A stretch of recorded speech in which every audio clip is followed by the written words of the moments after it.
Noong panahon yun, sinabi ni Jesus, "Sa aba ninyo mga eskriba at mga pariseyo, mga mapagpaimbabaw, ipinagtatayo ninyo ng mga libingan ng mga propeta at ginagayakan ng mga puntod ng mga taong namuhay ng matuwid.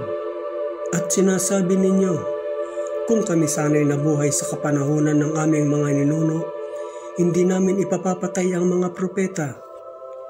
Sa sinabi ninyong iyan, inaamin ninyong kayo'y mga anak ng mga nagpapatay sa mga propeta. Sige, tapusin ninyo ang pinasimulan ng inyong mga ninuno, mga ahas, lahi ng mga ulupong.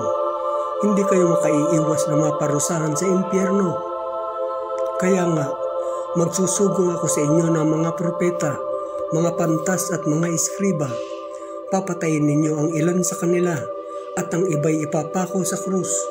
Ang iba'y hahagupitin ninyo sa inyong sinagoga at uusigin sa bayan-bayan. Dahil dito, babagsak sa inyo ang parusa sa pagpatay sa lahat ng taong matuwid sa buong sanlibutan.